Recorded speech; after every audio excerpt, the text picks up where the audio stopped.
કેમ છો? મારું નામ ડોક્ટર પારુલ શાહ છે.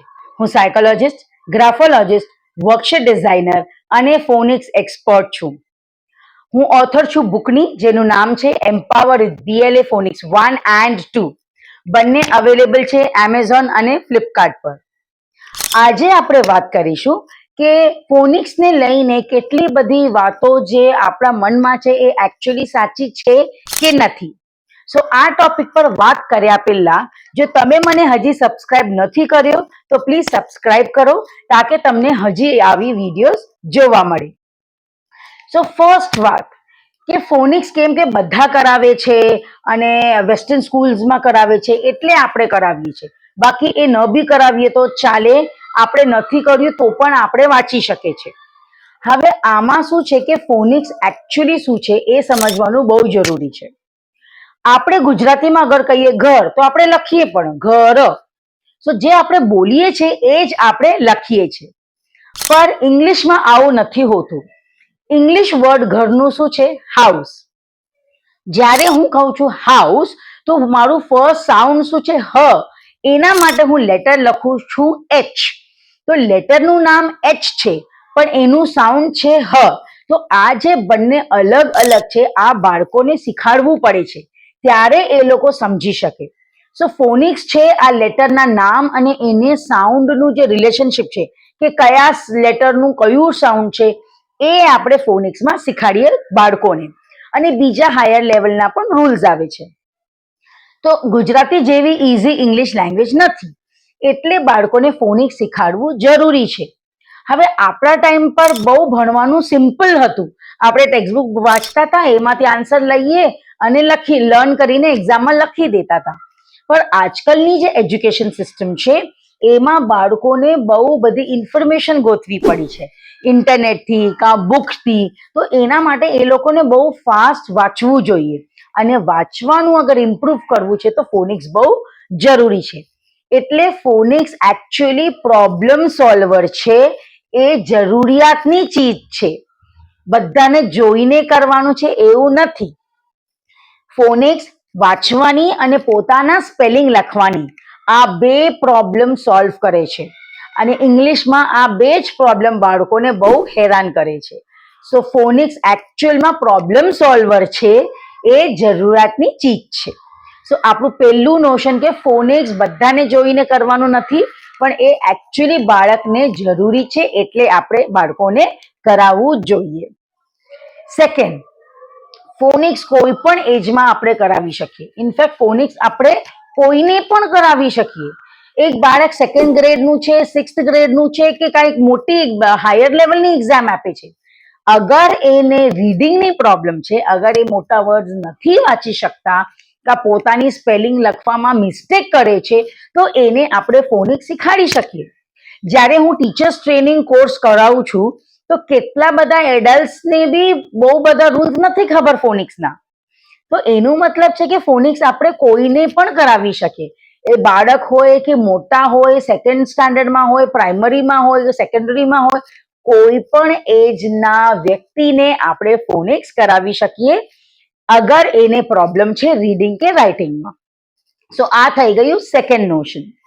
હવે થર્ડ નોશન કે ફોનિક્સ ખાલી પ્રી પ્રાઇમરીમાં આવે, જુનિયર કેજી સિનિયર કેજીમાં, અને ગ્રામર પછી પ્રાઇમરીમાં આવે. તો ઘણા પેરેન્ટ્સ મારા ક્લાસમાં ઇન્ક્વાયરીમાં આવે કે ફોનિક્સ તો એ લોકોએ પ્રી પ્રાઇમરીમાં કરી લીધું છે, હવે આ ફર્સ્ટ સેકન્ડ સ્ટાન્ડર્ડમાં તો તમે ખાલી ગ્રામર કરાવશો ને. એવું નથી. ફોનિક્સ અને ગ્રામર બંને સાથે જ મળીને આગળ વધે. ખાલી ડિફરન્સ શું છે કે ફોનિક્સ ધીરે ધીરે ઓછું થાય અને ગ્રામર ધીરે ધીરે વધતું જ જાય. સો જુનિયર કેજીમાં આપણે 90% ફોનિક્સ કરાવીએ, 10% ગ્રામર હોય. પછી સિનિયર કેજીમાં 80% ફોનિક્સ કરાવીએ, 20% ગ્રામર હોય.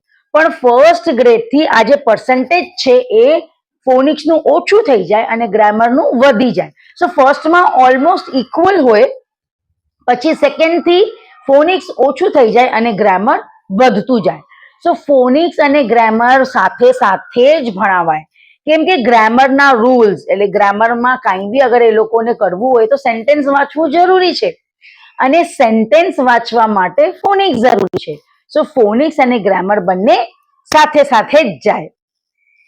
હવે હજી એક નોશન છે કે બધાને એમ લાગે કે ફોનિક્સ ખાલી પ્રી પ્રાઇમરીમાં કરાવવાનું અને પછી સેકન્ડરીમાં ફોનિક્સ હોય જ નહીં.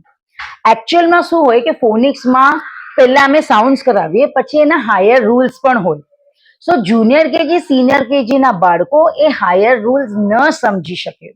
તો જુનિયર કેજી સિનિયર કેજીમાં જે આપણે ફોનિક્સ કરાવીએ એ લોકોના લેવલનું ફોનિક્સ હોય. જે હાયર લેવલ હોય, જેમાં અમને કાંઈક થોડીક લેવલ ઓફ મેચ્યોરિટી જોઈએ કે બાળકો એ રૂલ સમજી શકે, સો એના માટે તમને થોડાક મોટા બાળકો જોઈએ જે પ્રાઇમરીમાં હોય. એટલે ફોનિક્સના જે હાયર લેવલના જે રૂલ્સ છે ને, જે ઓલમોસ્ટ સ્કૂલમાં નથી કરાવતા, એ બધા રૂલ્સ અમે પ્રાઇમરીમાં કરાવીએ. સો ફોનિક્સ પ્રી પ્રાઇમરીમાં બી હોય અને પ્રાઇમરીમાં પણ હોય. ફર્સ્ટ સેકન્ડ થર્ડમાં બી હોય, સેકન્ડરીમાં બી 2-3 રૂલ્સ કમ્બાઈન કરીને અમે રિવિઝન કરાવીએ. સો ફોનિક્સ અને ગ્રામર અમે હર ક્લાસમાં કરાવીએ, હર સ્ટાન્ડર્ડમાં કરાવીએ. સો ફોનિક્સ એવું નથી કે ખાલી નાનાઓને જ કરાવીએ, એના હાયર લેવલ્સ બહુ જ ઇમ્પોર્ટન્ટ હોય છે ને એકચ્યુઅલી એ જ હેલ્પ કરે બેસિક સ્પેલિંગ મિસ્ટેક કરેક્ટ કરવાની. કેમ કે નાનામાં તો એ લોકો ખાલી સિંગલ સાઉન્ડ અને 2 કે 3 લેટર વર્ડ સુધી જ કરાવ્યું છે. એકચ્યુઅલ ફોનિક્સ એ નથી. એકચ્યુઅલ ફોનિક્સમાં તો હાયરના બહુ બધા રૂલ્સ આવે છે અને એ રૂલ્સ મોટાઓ જ સમજી શકે. સો એકચ્યુઅલી ફોનિક્સ હાયર પ્રાઇમરી એમાં બહુ જ જરૂરી છે. સો ત્યારે પણ તમારા બાળકોને ફોનિક્સ જરૂર કરાવજો. આપણું લાસ્ટ નોશન કે ફોનિક્સમાં વોકેબ્લરી ન વધે. વોકેબ્લરી એટલે નવા શબ્દ, શબ્દકોશ. સો ફોનિક્સ થી એમાં કાંઈ વધારો ન થાય, કેમ કે ફોનિક્સ થી બાળકો વર્ડ ખાલી વાંચી શકે છે, એમાં મિનિંગ તો નથી સમજતા ને.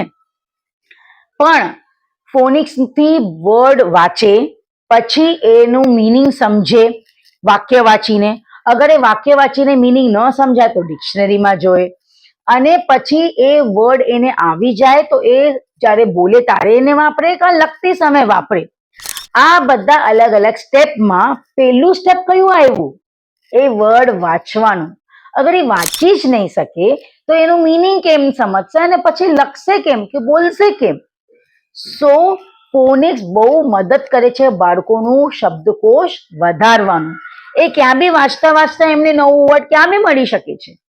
સો એ ત્યારે જ થશે જ્યારે એ વાંચશે. એટલે ફોનિક્સ વોકેબ્લરીને પણ વધારે છે અને વોકેબ્લરી બહુ ઇમ્પોર્ટન્ટ છે એસે, પેરેગ્રાફ, લેટર એ બધું લખવા માટે.